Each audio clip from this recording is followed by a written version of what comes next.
যখন হযরত ওমর সূরা তাহা তেলাওয়াত করে, এমন একটা ছোট্ট লম্বা আয়াত, যে আয়াতের মধ্যে হযরত ওমর তেলাওয়াত করে আসলেন, যে আয়াতের মধ্যে আসার পর হযরত ওমর অটোমেটিকলি নীরব হয়ে গেলেন। যে ওমর আর তেলাওয়াত করতে পারতেছেন না, চোখ দ্বারা অনর্গল পানি ঝরতেছে। আল্লাহু আকবার। সেই আয়াত কানা করো, ইন্নানি আনাল্লাহু লা ইলাহা ইল্লা আনা ফা'বুদুনি ওয়া আকিমিস সালাতা লিযিকরি। আওয়াজে বলা যাবে কি আল্লাহু আকবার।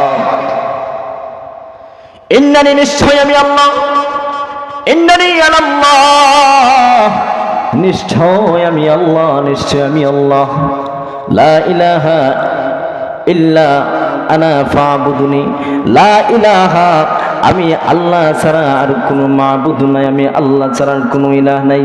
আমি আল্লাহ ছাড়া যদি আর কেউ কাউকে ইলাহ মনে করে তাহলে শিরিক গুনাহ হয়ে যাবে। শিরিক গুনাহ আমার আল্লাহ এত সহজে ক্ষমা করেন না গুণ, এত সহজে আমার আল্লাহ ক্ষমা করে দেয় না। আল্লাহ বান্দার অন্যান্য সমস্ত গুনাহ মাফ করে দিতে পারে, বান্দার সমস্ত গুনাহ আমার আল্লাহ ক্ষমা করে দিতে পারে, কিন্তু শিরিক গুনাহ আমার আল্লাহ ক্ষমা করে না। ইন্নাল্লাহা লা ইয়াগফিরু আন ইউশরাকা বিহি ওয়া ইয়াগফিরু মা দুনা যালিকা লিমান ইয়াশা। আল্লাহ রাব্বুল আলামিন বলেন, ইন্নাল্লাহা লা ইয়াগফিরু আন ইউশরাকা বিহি, নিশ্চয়ই যারা আমি আল্লাহর সঙ্গে শিরিক গুনাহ করবে, লা ইয়াগফিরু, আমি আল্লাহ তাদেরকে ক্ষমা করব না, তাদেরকে ক্ষমা করব না।